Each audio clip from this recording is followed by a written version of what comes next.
প্রত্যেকটা বউয়ের কাছে তার স্বামীটা হলো আস্ত বেকুব। যত বড় শিক্ষিত হোক, যত বড় রাজনীতিবিদ হোক, যত বড় মাথাওয়ালা হোক, যত বড় শেয়ানা হোক, যত বড় ব্যবসায়ী হোক, বউয়ের কাছে বউগুলা সব বউরা মহিলারা মনে করে কি এই বেটা বেকুব।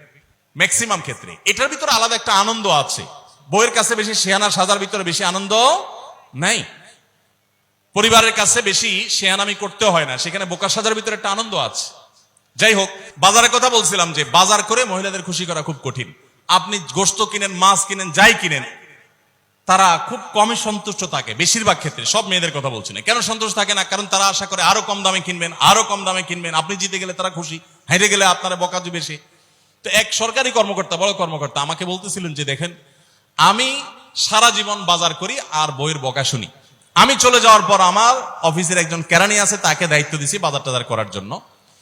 এই লোক বাজার করার পর আমার বউ বিরাট খুশি, বলে যে তার নাম ধরে বলতেছে অমুক বাজার করলে প্রতিদিন ঠিক মতো বাজার করে, দাম দোস্ত ঠিকঠাক থাকে, মাপজোপ সব ঠিকঠাক থাকে, তোমারে প্রতিদিন ধরায় দেয়, দোকানদার কমায় দেয়। 2 কেজির গোশত আমার কাছে মনে হয় 1.5 কেজি দিছে, ওজন কম দিছে মনে হয়, নজরে উঠে না। তো লোকটা বলেছে আমার খুব সন্দেহ হলো, একই দোকান থেকে আমিও আনি, সেও আনে, আর আমার তো ঠকানোর কথা না, পরিচিত দোকানদার। তাহলে মহিলা এই কথা বললো, তার ব্যাপারে কাহিনীটা কি? তারা ডেকে বলছে বলো তো কাহিনী কি, সিক্রেটটা কি? তো লোকটা বলতেছে যে স্যার, সত্য বলতে কি, আমি গোশত 3 কেজি কিনলে ম্যাডামকে বলতাম 2 কেজি, 1000 টাকা কিনলে ম্যাডামরে বলতাম 500 টাকা। টাকা তো আপনি দিবেন, আপনার সাথে বোঝাপড়া হবে, কিন্তু আমি জানি বাসায় এটা বললে বউরা খুশি থাকে।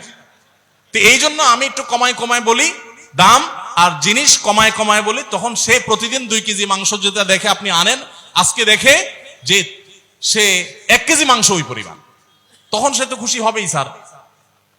তখন ওই লোকটা বলতেছে দেখেন, সে এইটা করে আমার গোটা সংসারে আগুন ধরায় দিস। তো এইভাবে মিথ্যা কথা বলা কিন্তু জায়েজ নাই। কোন মিথ্যা কথা বলা জায়েজ আছে? ধরেন আপনি আপনার বউরে বললেন দেখো তুমি চাঁদের চাইতেও সুন্দর। কিসের চাইতে সুন্দর? ভাই চাঁদের চাইতে উজ্জ্বল মানুষ হয় সম্ভব? ডাহা মিথ্যা কথা না? কিন্তু এই মিথ্যা কথা বলা কি আছে? জায়েজ আছে। সৌদি আরবের একজন আলেম ডক্টর আয়েজ আল কারনি, মুসলিম বিশ্বের সবচেয়ে জনপ্রিয় আলেমদের মধ্যে একজন, ওনার একটা বক্তব্য আমি শুনেছি, অত্যন্ত চমৎকার কথা বলেন এবং দারুণ দারুণ টিপস দিয়ে থাকেন। উনি বলেন যে একটা ইউনিভার্সিটি প্রোগ্রামে স্টুডেন্টদের সামনে উনি বলছিলেন যে আমি একবার একটা আইডিয়া দিয়েছি দাম্পত্য জীবনের সুখ শান্তির জন্য। বলেন যে এটা ইমপ্লিমেন্ট করে অনেকেই সুফল পেয়েছেন, আমাকে ব্যক্তিগতভাবে জানিয়েছেন। টিপসটা কি? টিপসটা হলো উনি বলেন যে বাসায় ঢুকে মাঝে মধ্যে, সবসময় করলে আবার মাইর ধরে খাবেন, যখন দেখবেন বউয়ের মুড টুট ভালো আছে, বাসায় ঢুকে আস্তে করে লাইটের সুইচটা অফ করে দিবেন। তখন বলবে কি ব্যাপার, লাইট বন্ধ করলা কেন? তখন বলবেন যে দেখো বাসায় আসলে তোমার চেহারার উজ্জ্বলতা থাকলে আর এই লাইটটার দরকার হয় না।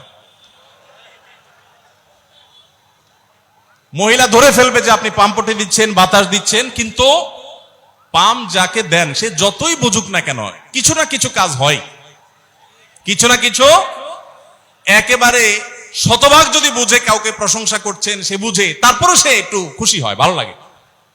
তো উনি বললেন যে শরবত বানায় আনছে বউয়ে, তখন বলবেন দেখো চিনি দিও না, চিনি দিও না। তারপর বউরে বলবেন যে আঙ্গুলটা একটু চুবাই দাও। কেন? কারণ তুমি আঙ্গুলটা চুবাই দিলে ওটা চিনি চাইতে বেশি মিষ্টি লাগে।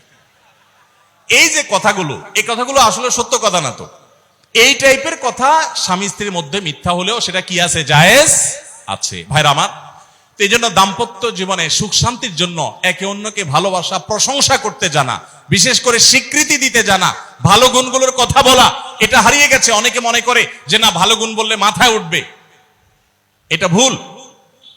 মাথায় উঠবে সেটা ব্যালেন্স করার জন্য আপনাকে অন্য কাজ করতে হবে, কিন্তু তাই বলে প্রশংসা করতে কার্পণ্য করা যাবে না, স্বীকৃতি দিতে হবে।